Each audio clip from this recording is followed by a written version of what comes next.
Good evening.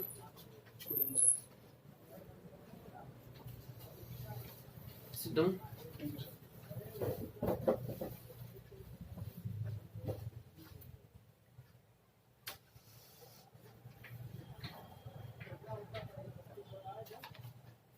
आपका वैकल्पिक विषय हिंदी लिटरेचर है।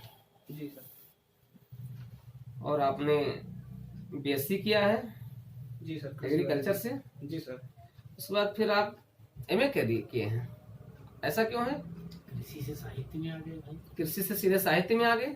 सर एक्चुअली में सर मैं जब इंटरमीडिएट में था तब मैं पढ़ने में उतना अच्छा नहीं था, इसीलिए 63% मेरे मार्क्स भी आए। तो मेरे पिताजी ने मुझे एग्रीकल्चर में डिग्री दिलवाई ताकि इसमें मार्क्स भी अच्छे आ सकें और अपना बैकग्राउंड, हमारे पिताजी किसान भी हैं, तो उन्होंने इस तरह की डिग्री दिलाना उचित समझा। इसमें जॉब की मतलब चांसेस भी ज़्यादा थे, तो इसलिए सर किया। उस दौरान मुझे कुछ लोगों से मेरा संपर्क हुआ जिससे मुझे इस सिविल सर्विसेज के बारे में पता चला और मैंने तैयारी करने की सोची।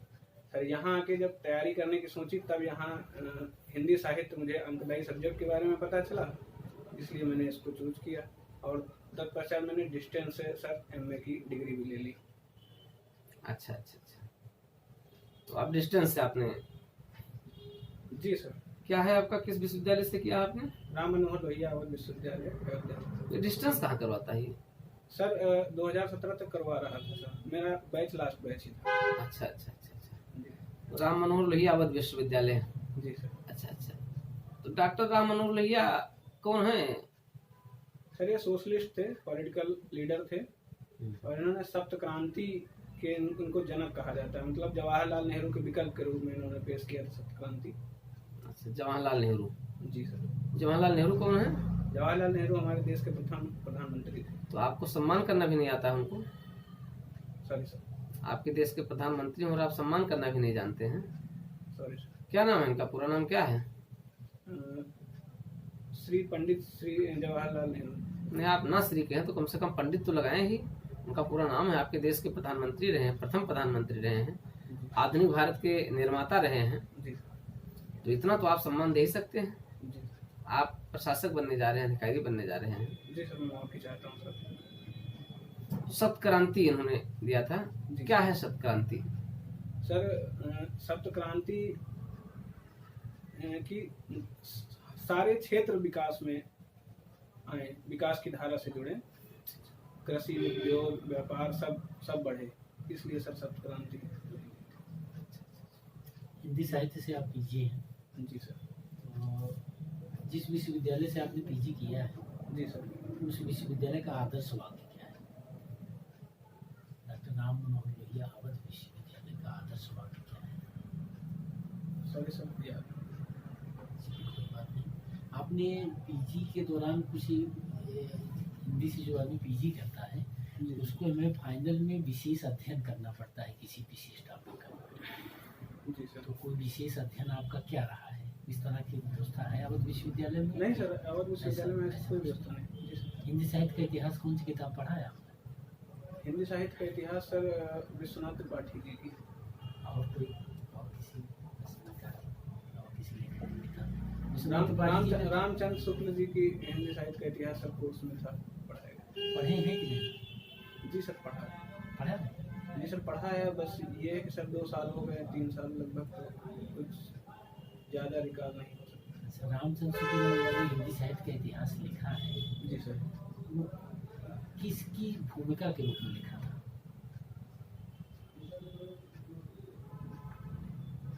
नागरी प्रचारणी सभा की भूमिका के लिखा था। तो संस्था से जुड़े थे भाई। हिंदी साहित्य की भूमिका एक सर उनका बुक भी है सर। अच्छा, रामचंद्र शुक्ल की निश्चित है आप? निश्चित है कि यही बुक है? सॉरी सर, निश्चित नहीं। रामचंद्र शुक्ल का जो हिंदी साहित्य का इतिहास है उसमें जो पाठ का नाम है उसका क्या नाम दिया हुआ है? जैसे कहीं कहीं सर्ग दिया होता है, कहीं कहीं अध्याय दिया होता है, तो उन्होंने क्या नाम दिया है पाठों को?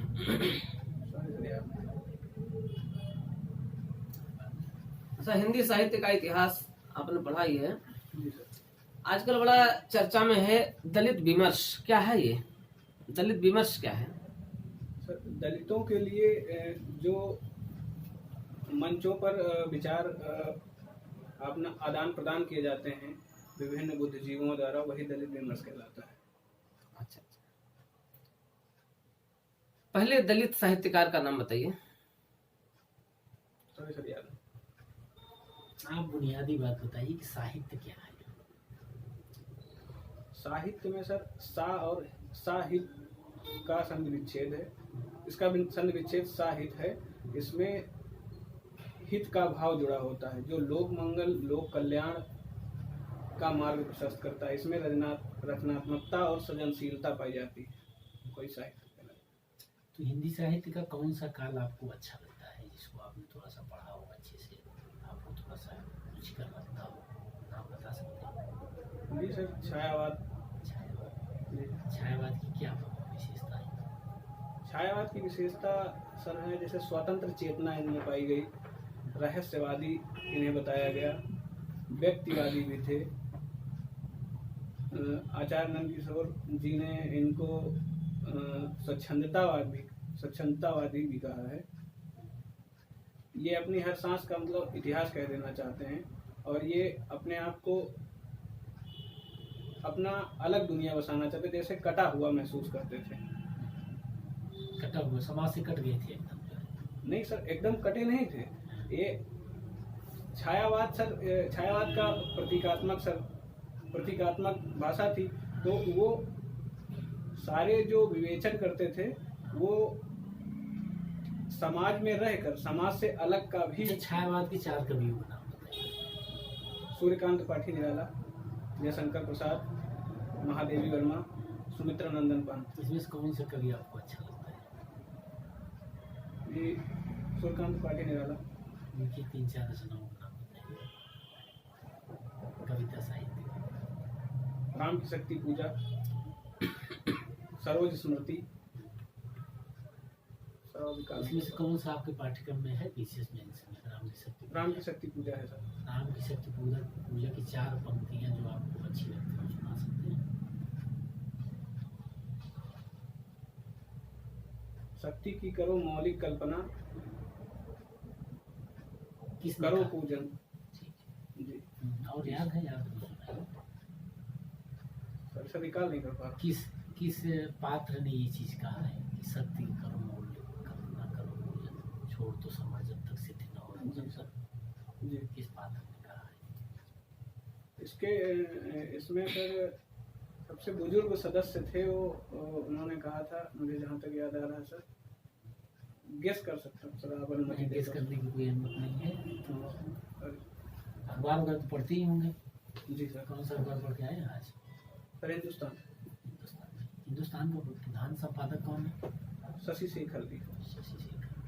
रविवार को कुछ लिखते हैं क्या इसमें सभी? और संपादकीय इनका था। आज की रविवार की संपादकीय में इनका क्या, कौन सा स्तंभ है, याद है आपको? नहीं सर, याद नहीं सर। क्यों नहीं याद है? आप अखबार पढ़ते हैं तो याद तो होना चाहिए ना। जी सर।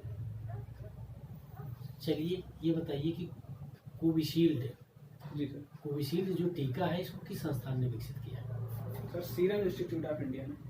और दूसरा जो टीका है कोवैक्सीन, इसको किसने निर्मित किया है? भारत बायोटेक में सर। ठीक सर। अभी राजस्व संहिता में परिवर्तन किया गया है, कुछ सुधार संशोधन किया गया है। जी तो सर। वो राजस्व संहिता में जी सर। क्या क्या है, इसमें क्या परिवर्तन किया गया है? सर इसमें खसरा और खतौनी में परिवर्तन किया गया है। अच्छा अच्छा। जी सर। खसरा को भी अब ऑनलाइन डिजिटलीकृत कर दिया गया है और इसमें अब 49 कॉलम होंगे। इसमें पराली जलाए जाने को भी शामिल किया गया है। कंफर्म 49? जी सर। या कुछ कम है? नहीं सर, सॉरी सर, 19 कॉलम है इसमें खसरा में।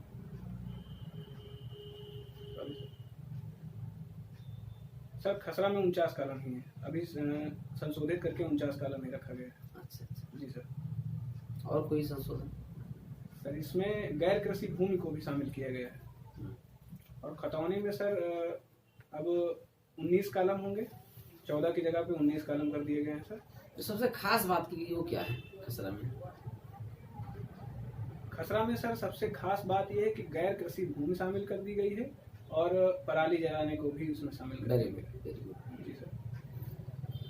कौन कौन सा पद भरे हैं आप? पदों का क्या है, क्रम क्या है, सर मैं हायरार्की क्या है पदों की? सर मैं special post food safety officer के लिए ही चयनित हूँ। अच्छा अच्छा, चलिए वेरी गुड। जी फूड सेफ्टी ऑफिसर। जी सर। फूड सेफ्टी के लिए क्या क्या सावधानियां होनी चाहिए? फूड की सेफ्टी के लिए जी सर। क्या क्या बातें जरूरी हैं कि इसकी कोई समस्या ना आने पाए और सिक्योरिटी जो पूरे समाज की बनी रहे? जी सर। फूड सेफ्टी के लिए प्रसंस्करण क्षमता पहले बात हमारे देश की बढ़ानी चाहिए। वेयर हाउस को ज़्यादा से ज़्यादा स्थापित करना चाहिए, क्योंकि हमारे देश में वेयर हाउस में कमी हमेशा से महसूस की जाती रही है। और उसके साथ रसायनों का ऐसा उपयोग किया जाना चाहिए जिससे ज़्यादा नुकसानदायक ना हो। जैसे सोडियम बेंजोएट का इस समय उपयोग किया जा रहा है, लेकिन वो हमारे स्वास्थ्य को भी काफ़ी हानि पहुंचा रहा है। और फूड सेफ्टी में सर अच्छा, ये खाद्य सुरक्षा के लिए एक अधिनियम लाया गया है जी सर, खाद्य सुरक्षा अधिनियम 2013। 2013। जी सर। तो इसके अंतर्गत इसको परिभाषित किया गया है फूड सिक्योरिटी के लिए, तो क्या है? वो सबको राशन उपलब्ध कराने के लिए यह नियम लाया गया था, ताकि गरीब से गरीब और वंचित वर्ग को भी भूखा न रहना पड़े। क्या होती है फूड सिक्योरिटी, है क्या? फूड सिक्योरिटी मतलब सभी खाद्य की ऐसी सुरक्षा करके और उसको खाद्य की सुरक्षा करके जो सरकार अपने पास रखती है उसको वंचित वर्ग या पिछड़े तबके तक पहुंचा देना सर।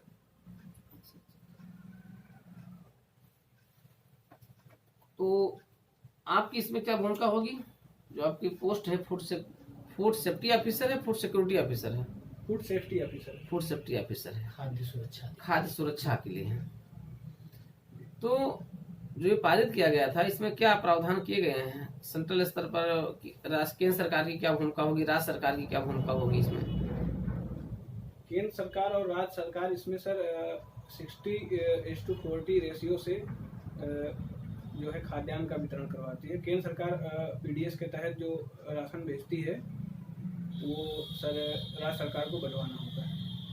अच्छा अच्छा, तो राज्य सरकार की क्या भूमिका होती है इसमें? राज्य सरकार डिस्ट्रीब्यूटर की भूमिका निभाता है। अच्छा अच्छा। तो ये जो वेयर हाउसिंग होते हैं, आजकल उनकी बड़ी आलोचना हो रही थी कि हमारे ढेर सारे अनाज जो है बेकार चले जा रहे हैं। जी सर। तो क्या किया जा रहा है? सरकार इसके लिए कुछ कर रही है? वेयर हाउसिंग की मेंटेनेंस के लिए कुछ कर रही है? जी सर, हाल के 4 वर्षों में अगर देखा जाए तो वेयर हाउसेज के लिए सरकार ने काफ़ी प्रयास किए हैं। उसके लिए उन्होंने खास प्रकार के एक पॉलीफाइबर जो है मंगवाया है, जो कि जिससे अनाज भूमि से टच ना कर पाए, ताकि वो ज़्यादा से ज़्यादा सड़े ना। और बड़े बड़े गोदामों को बनाया भी जाने लगा है। इस दिशा में सरकार ने थोड़ा प्राइवेट कंपनियों को भी इनवाइट किया है। वो कुछ वेयर हाउसेस बना रही हैं। क्या बेहतर विकल्प हो सकता है? आपके राय में क्या होना चाहिए? सर, एक जिला लेवल पर ऐसी एक वेयर हाउस बनाया जाना चाहिए जिससे वहीं से पीडीएस की सुविधा संचालित की जा सके। तो सरकार को सारी एक स्टेट लेवल पे या कहीं पे मंगवाने की ज़रूरत नहीं है। स्थानीय रूप से उसका ऐसा संरक्षण करवा दिया जाए और उसी स्थानीय रूप से उसको बंटवा भी दिया जाए, जैसे गरीबों में बांटा जाता है। तो एक तो ट्रांसपोर्टेशन की कमी, ट्रांसपोर्टेशन का जो चार्ज है वो भी कम पड़ जाएगा और सही से बढ़ भी सकेगा। आपको नहीं लगता है कि ये सरकार खरीदती है 18 रुपया किलो? जी सर। और 19 रुपया किलो, जी सर। जैसे मान लिया चावल हो गया या गेहूँ हो गया, जी सर। और उसको बेच रही है 3 रुपया किलो दे रही है, तो ऐसा क्यों कर रही है? ऐसा नहीं कि ये सब घाटे का सौदा है, तो ऐसा क्यों करना चाहिए ऐसा? नहीं सर, हमारे संविधान में राज्य के निर्देशक तत्व हैं, जिसमें कल्याणकारी राज्य की अवधारणा है। उसके तहत सरकार गरीब वंचित वर्गों को लाभ पहुंचा रही है। और भारत विशाल जनसंख्या वाला देश है, इसमें काफ़ी जनसंख्या भुखमरी और अशिक्षा और गरीबी से झेल रही है। ऐसे में ये सरकार का बहुत प्रभावी कदम है। अच्छा अच्छा अच्छा। जी सर। चलिए आखिरी प्रश्न है, जी सर। फूड सेफ्टी ऑफिसर अगर आप इस पोस्ट पर चयनित हो जाते हैं जी सर। और फूड सेफ्टी ऑफिसर बन जाते हैं, जी सर। तो नागरिकों के फूड सिक्योरिटी के लिए जी सर। आपका सबसे क्रांतिकारी कदम क्या होगा? सर्वप्रथम सर मैं अपील करूंगा किसानों से कि वो अन्न को उपजाने के साथ उसमें कीटनाशक जो है कम से कम प्रयोग करें और ऑर्गेनिक ज़्यादा से ज़्यादा प्रयोग करें। इसके साथ ही साथ मैं एक फूड सेफ्टी ऑफिसर के रूप में अपने जितने भी मुझे शासन के दिशा निर्देश हैं उनको बहुत अच्छे से पालन करूंगा। जो भी अपना कर्तव्य है पूरी तरह से निर्वहन करूंगा, और अगर मेरे अधिकार क्षेत्र में कुछ डिस्ट्रीब्यूशन का काम आता है तो मैं उसमें होने वाले लीकेज को, जो इस विभाग में ज़्यादा बताया जाता है, पीडीएस में लीकेज ज़्यादा है, उसको जितना हो सके, जितने हमारे अधिकार क्षेत्र में उसको दूर करने की कोशिश करूंगा। चलिए वेरी गुड, जा सकते हैं आप। Thank you.